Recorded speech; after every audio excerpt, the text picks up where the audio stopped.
자, 국어 공부할 때 절대 하면 안 되는 최악의 습관 베스트 6 소개해드리겠습니다.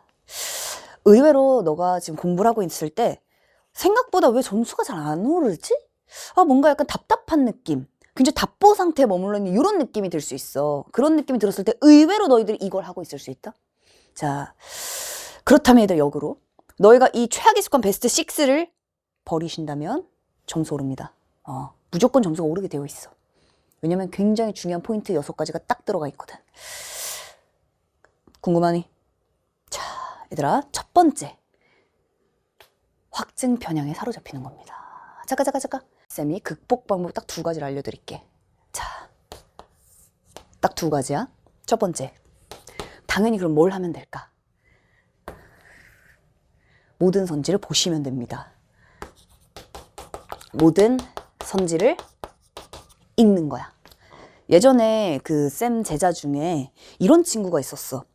한 3년 전이야. 쌤이 런칭 첫 해 현장 친구였거든? 근데 그 친구가 모의고사를 보면 꼭 국어를 하나를 틀리는 거야. 근데 그 하나가 뭐였냐면 문법 문제였어. 왜냐면 문법은 이거 갖기 딱 좋거든. 왜냐면 딱 정답이라는 게 보이잖아. 이게 느낌이 있잖아. 아마 너희가 독서나 문학 같은 거는 웬만하면 읽어볼 거야. 근데 딱 문법 문제에서 답을 딱 골랐어. 나머지 선지는 안 보는 거야. 왜냐? 문법은 빠르게 시간을 땡겨야 되잖아. 그러니까 그 친구가 항상 문제를 틀리는데 6평, 9평 내내 문법 하나였거든? 그러니까 당연히 걔는 수능 볼 때 어떻게 하겠어? 그 친구가 수능 볼 때 되뇌었던 것도 하나야. 반드시 문법은 모든 선지를 다 본다야. 그 친구는 지금 Y대에 잘 다니고 있습니다. 자, 얘들아, 선지를 전부 읽는다 이거. 모든 선지 전부 읽는다. 굉장히 중요해. 두 번째가 사실 훨씬 중요해. 일단 2번째는 뭘까? 자, 너희가 확증 편향에 벗어나는 진짜 가장 핵심적인 방법이 딱 있어. 나 알려주면 할 거야? 알려주면 꼭 하는 친구가 있고 하지 않는 사람이 있더라고. 한다고? 눈빛 보니까 오케이 하겠네? 좋아. 이거 진짜 안 하는 사람 너무 많다. 자, 얘들아, 뭐 해야 될까? 선택지 표시하셔야 돼. 그래서 이게 맞으면 왜 맞고, 특히 틀린 거 표시는 무조건 하셔야 됩니다. 얘들아, 선택지가 있잖아? 특히 문학의 선택지 잘 들어. EBS의 선택지와 수능의 선택지 가장 핵심적인 차이가 뭔지 알아? 표시의, 정확히는 표시를 하는 요소의 개수예요. 자, 요거를 이렇게 불러. 변별 요소. 변별 요소? 한마디로 이것 때문에 얘가 맞아. 이것 때문에 얘가 틀려. 이거거든? 그럼 얘들아 보자. 변별 요소가 EBS는 2개, 3개 정도? 수능은 4개? 정말 많이 나옵니다. EBS는 사실 3개도 거의 없어. 웬만하면 1개, 2개야. 그러니까 선지 판단이 너무 간단한 거야. 그러니까 너희들 EBS 절대 그냥 똑같이 공부하고 그걸 수능 공부로 착각하시면 안 돼. 문학 작품만 똑같지. 작품만 연계가 되죠. 절반 정도. 근데 선택지의 차원이 달라. 그러니까 똑같은 작품 평가원 나오면 어려운 거야. 자, 봐. 이 4개의 요소가 다 틀려서 이게 정답이야? 아니란 말이지. 그럴싸해. 얘들아, 4개 중에 3개만 맞아도 다 그럴싸해, 이 선택지는. 이거 하나가 틀렸거든? 그러면 봐. 당연히 실전에서 너가 읽으면서 선택지를 딱 보면서 이게 딱 틀렸어. 너가 표시했다는 건 너 확신이 생기잖아. 시험에서 진짜 중요한 거, 특히 국어 시험. 확신하셔야 됩니다. 왜냐면 너희가 딱 확신했을 때 이게 답이네? 그러면 어때? 다음 문제를 마음 편히 넘어갈 수 있어. 근데 고르긴 골랐는데 찝찝하고 뭔가 애매하잖아? 그렇다면 다음 문제 풀 때 계속 영향을 줍니다. 이 시험이기 때문에 시험은 철저히 멘탈도 되게 중요해. 너희들 심적인 압박, 긴장감, 이거 되게 영향 많이 주는 거 알고 있을 거야. 얘들아, 요거 잘하시면 자신감도 생겨. 그래서 다음 문제로 갈 때도 훨씬 더 너희가 자신 있게 다음 문제 집중해서 풀어낼 수가 있어. 질질 끌고 끝까지 불편함 가져가지 않아도 된다는 거야. 요거 꼭 연습하세요. 실전에서도 요거 되게 중요해. 왜냐면 이 자체가 확신을 갖게도 만들면서 실수도 방지시키잖아. 그치? 연습할 땐 말할 필요 있어, 없어? 연습할 땐 말할 필요조차 없어. 연습할 때는 너가 이거 답을 고르면 맞으면 뭐해? 이걸 골랐는지 얘만 정확하게 포착했는지 이것도 모르잖아. 혹은 내가 느낌으로 얘가 답인 것 같았는지, 혹은 나머지가 답이 아닌 것 같아서 얘를 골랐는지, 이거 다 같은 거야? 다 다른 거거든. 얘들아, 국어의 핵심은 디테일이야. 이 디테일 놓치는 순간 끝납니다. 그 핵심을 너가 공백을 채워나갈 수가 없잖아. 연습할 때 당연히 표시하셔야 돼. 연습할 때는 분석을 위해서, 실전에서는 확신과 실수를 방지하기 위해서. 되셨죠? 자, 두 번째, 자, 특정 풀이법에만 의존하는 거야. 자, 이 얘기는 뭐냐면, 봐. 너희가 보통 국어를 공부할 때 어떤 풀이법을 배운단 말이지. 김잼마 어떻게 가르침? 이게 뭐야? 풀이법이야. 자, 그럼 얘들아 봐. 특정한 풀이법 중에 모든 시험, 모든 지문에 완벽하게 통용되는 풀이법이 있어, 없어? 없어요, 일단. 없습니다. 그리고 일단 더 중요한 게 있어. 풀이법이라는 건 지금 너가 공부한 게 풀이법이잖아. 그렇다면 그건 다른 말로 얘는 기준이거든? 지문 독해할 때 이렇게 읽어야지는 기준이잖아. 그치? 문제 풀 때 이렇게 봐야지 이런 기준이지. 이런 기준은 그때그때 유연하게 적용할 수 있어야 돼. 왜냐? 문제가 바뀌고 지문이 바뀌잖아. 작품이 바뀌고. 그러면 너는 너가 가지고 있는 그 풀이법을 가지고 그 기준을 가지고 각각의 지문과 문제에 적용해서 유연한 사고를 하셔야 됩니다. 자, 근데 풀이법을 맹신해서 이렇게 접근해야지 한마디로 기계적으로 그냥 무작정 적용할 때 맹신하는 거지, 맹신. 잘할 수가 없어요. 왜냐면 국어는 기술적인 측면을 잘하는 것 이 이상을 요구해, 시험에서. 기술적인 측면 여기 들어갈 수 있어. 반복되니까. 하지만 더 중요한 거, 결국 국어에서 가장 잘해야 되는 건 뭘까? 이걸 기반으로 너가 생각하는 힘을 기를 수 있어야 돼. 그래서 너가 이제 문제와 지문을 볼 때도 나의 사고를 확장하는 거, 끊임없이 내가 읽어나간 나의 능력을 강화시켜 나가는 거, 이게 국어의 핵심이거든. 그래서 요즘 추론 문제가 많이 나오는 거 아니겠어? 근데 하나의 풀이법을 그냥 무작정 맹신해서 그냥 막 때려 넣는다. 그건 진짜 의도와 무관할 수 있어. 그 시험 세트 자체의 의도와 무관할 수 있어. 이거 진짜 주의하셔야 됩니다. 더 큰 문제는 하나의 풀이법 했는데 뭔가 안 맞아. 그럼 이제 두 번째, 세 번째 뭐 풀이법을 찾아다니잖아. 풀이법 킬러. 잘할 수 있겠니? 잘할 수가 없습니다. 하나의 기준, 하나의 풀이법을 가지고 계속 체화하고 계속 반복하면서 의도를 이해하고 생각을 강화시켜 나가야지. 그지? 이렇게 얘들아 유목민 하지 말자. 딱 정해서요. 쭉 하세요. 반복하시면서. 자, 그리고 더 중요한 거 의도. 의도는 절대 놓치면 안 돼. 의도. 평가원의 출제 의도. 출제 의도는 어디에 들어있니? 풀이법에 들어있지 않아. 얘들아 풀이법이라는 건 자, 이 얘기까지만 하자. 풀이법이라는 건 뭐야? 결과지. 이 결과는 어디서 나온 거예요? 전제가 있어야지. 어디서 나온 거? 이 풀이법을 왜 적용해서 지문을 읽어야 돼? 그게 그동안 평가원이 너에게 물어왔던 방식이거든. 물어왔던 출제 요소거든. 다 어디에 들어있어? 전부 선택지에 들어있어. 그러니까 너희가 선지를 배제하고 지문만 디립다 읽는다? 이거 바보팅이 탱탱이야. 왜냐? 지문 독해를 잘하기 위한 전제 조건은 전부 선택지에 있거든. 선택지 의도를 파악하셔야 정확한 풀이법을 가지고 정확한 기준을 가지고 풀어낼 수 있습니다. 자, 얘들아 세 번째.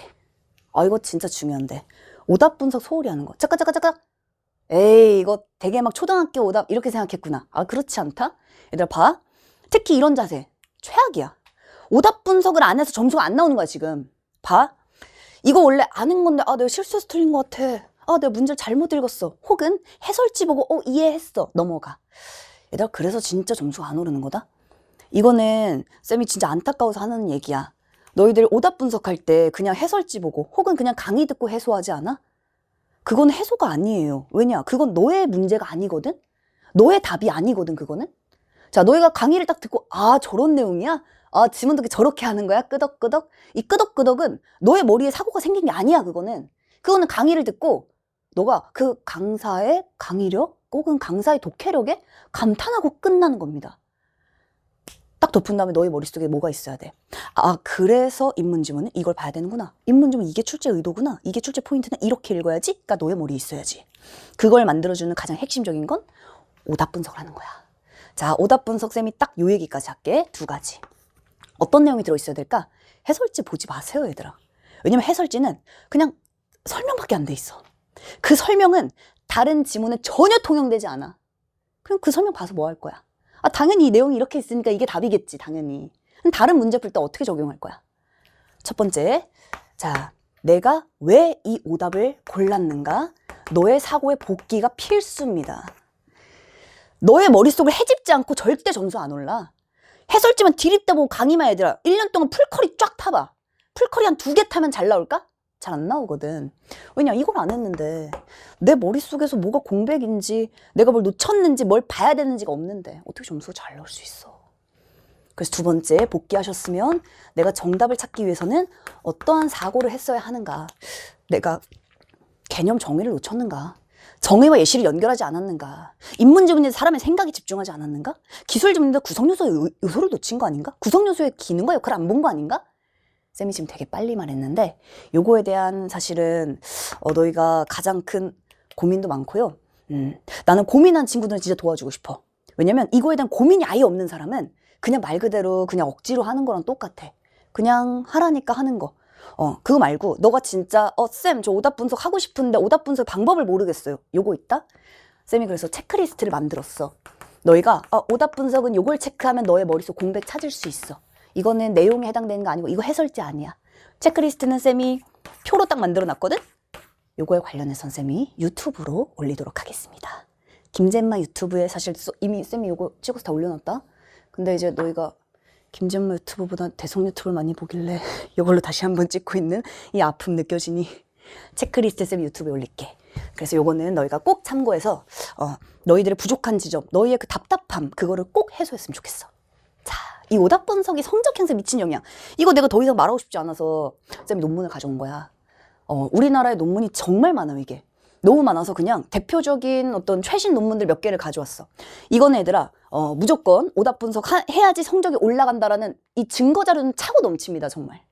심지어 쌤이 우리나라 걸 다 보다 못해. 요즘 어디로 넘어갔냐면, 쌤이 보통 공부할 때 난 무조건 논문 참고하잖아. 우리나라에 있는 웬만한 수능 관련 논문은 그냥 내가 다 봤다 생각하면 돼. 이제는 그래서 내가 미국으로 넘어갔어. SAT 분석. 여기도 이게 있어. 오답 분석 성적에 미친 영향, 여기도 있습니다. 얘들 이건 무조건 하셔야 돼. 이거 하면 점수가 진짜 올라가게 돼 있다. 잘하자. 자. 그리고 얘들아, 하나만 더. 이 오답 분석 했을 때 진짜 너희들 정신 건강에 엄청난 도움이 되는 게 하나 있다? 너희들 벌써 약간 힘들다는 생각 들지 않아? 우리 수험생들이 공부할 때 번아웃이라고 하지. 공부를 되게 열심히 하고 너희들이. 그것도 쌤은 그나마 국어만 하지. 너희들 전 과목 다 하잖아. 그러니까 아침부터 밤까지 항상 달린다 너희들은? 그러니까 이게 쉽게 지칠 수 있어. 근데 거기다 점수가 그래도 받쳐주면은 재밌기라도 하지. 근데 진짜 열심히 하는 것 같은데 점수는 안 나오고. 너무 힘드니까 너희가 번아웃이 돼요. 자, 이때 오답 분석을 해야 하잖아, 너희가? 그럼 오답 분석하다 보면 이런 게 있어, 중간중간. 내가 이게 안 됐었네? 이걸 한번 이렇게 바꿔볼까? 지문 보는 게 조금 더 보이네? 이거 있지. 자, 요즘 이렇게 말하더라고. 소, 확, 성. 소소하지만 확실한 성취. 이걸 오답노트가 만들어줍니다. 그러니까 너희가 딱 공부하면서 조금씩 더 힘을 낼 만한 동력을 얻어갈 수 있어. 알겠지? 그래서 얘랑 꼭 같이 가자. 소소하지만 확실한 성취를 반드시 안겨줄 거야, 너에게. 궁극적으로 또. 자, 조금씩 이렇게 느껴보면서 한번 가보자. 자, 얘들아, 네 번째는 문학작품 해석할 때 자신의 주관 개입하는 거. 오케이. 자, 요것도 뭐 당연한 얘기니까 쌤이 딱 핵심만 얘기할게. 우리가 공부하는 건 시와 소설이 아니에요. 우리가 공부하는 건 수능에 나오는 시험의 지문을 공부하고 있는 거야. 그렇다면 이때 중요한 거. 시에. 얘들아, 수능에 나오는 시는 뭘 물어봐? 소설은 뭘 묻니? 이게 있어야 돼. 자, 쌤이 지금 질문 던졌어. 수능에 나오는 시 뭘 물어봐? 머리에 상황 밑줄, 정서 밑줄, 땡! 이미 끝났다. 왜냐, 시간이 벌써 지나가고 있어. 시에서 뭘 묻는지도 모르고 어떻게 시험을 볼 거야. 안 그래? 소설 뭐 묻는지 모르고 어떻게 시험 볼 거야. 그러지 말자. 어디에 있다고 다 선택지에 있어요. 선지 분석 잘 하시면, 선지 분석하면 시라는 건 이걸 계속 물어봐. 이거야. 소설은 이걸 계속 물어. 그래서 너가 소설 그렇게 읽는 거야. 그 납득과 이해를 하고 넘어갈 수 있어야 돼. 그리고 그걸 계속 반복하는 거야. 그러면 문학의 시간을 지대로 땡길 수 있거든. 정확하게 풀면서. 주관 개입하지 마시고요. 철저한 기준을 가지고 들어갑시다. 문학도. 자, 다섯 번째 건 진짜 중요해서 쌤이 제목도 마지막에 나와. 거의 다 왔어. 자, 뭘 것 같아? 추론 한번 해볼까? 여기서 추론하고 싶지 않다고? 반성할게. 자, 바로 모르는 문제 넘어가지 않는 거야. 요거는 이제 시험에 대한 얘기야. 똑같아. 이거는 국어 시험이든 다른 과목 마찬가지. 내신 국어 당연히 다 마찬가지. 쌤, 모르는 문제 못 넘어가는 거 이거 저희도 시간 재고 문제 계속 푸는데요? 이걸 왜 못합니까? 자, 근데 이게 의외로 안 돼, 진짜. 왜냐면 이거 답이 진짜 나올 듯 말 듯 하면 너희가 계속 붙잡고 있거든? 왜냐면 이거 하나가 2점, 3점이잖아. 그럼 계속 붙잡고 있게 돼. 왜냐면 이걸 놓치고 가면은 두려움이 있잖아. 근데 얘들아, 그거를 과감히 진짜 끊고 가야 돼. 이유는 알지? 바로 시간 낭비될 수 있고요. 더 중요한 게 뭔지 알아? 그걸 붙잡고 있다 답이 안 나왔어. 혹은 답을 애매하게 그냥 찍고 넘어가. 그게 끝까지 계속 찝찝함으로 남아. 그럼 뒤에 문제 풀 때도 정확하게 집중하지 못합니다. 자, 요거는 쌤이 딱 잡아줄게. 너희들 이렇게 생각하시면 돼. 딱. 반드시 버리는 연습을 한다. 무슨 연습? 버리는 연습을 한다. 요거는 꼭 해봐. 이번 3월 학평에서 꼭 해보세요. 버리는 연습은 어떻게 해야 될까? 그냥 버리면 안 된다? 너희들 막 짓밟고 가면 안 돼? 딱 풀어봐. 한 번 더 봐. 시간을 딱 정해놓는 거야, 처음부터. 시간 길게 잡지 않지, 당연히. 딱 정하고, 모르겠어? 표시. 표시는 왕별로 해야 된다? 다시 돌아와야 되니까. 그냥 과감히 넘어가셔요. 그 다음에 뒤에 문제들 푼 다음에 다시 돌아오면 의외로 또 이런 게 있어. 아까 왜 이게 안 보였지? 또 이게 있어.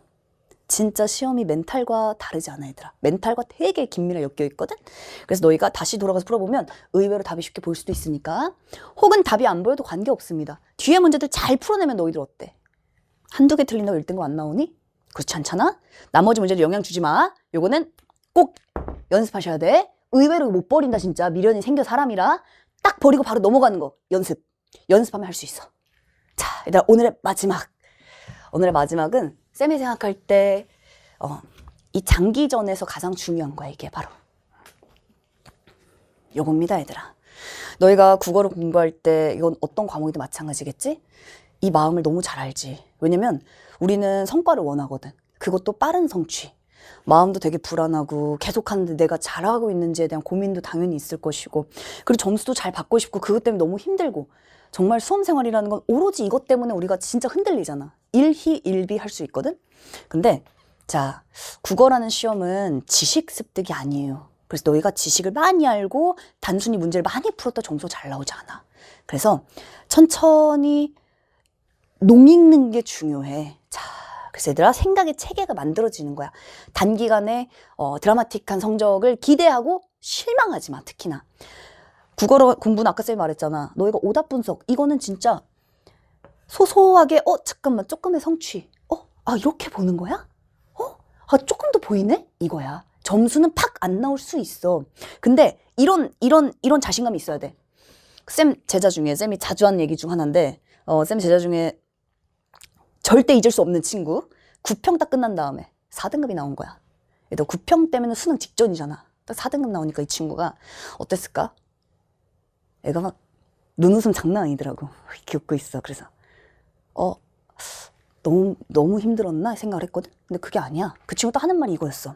쌤, 저는 자기가 9평에 뭘 틀렸는지 정확히 알았대.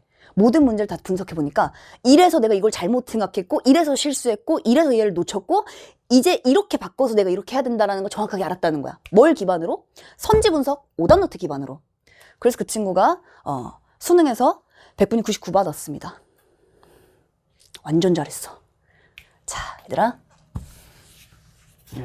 긴 시간, 긴 장거리 스스로 믿고 꾸준히 나아가면 반드시 점수 나올 수 있게 되어 있어.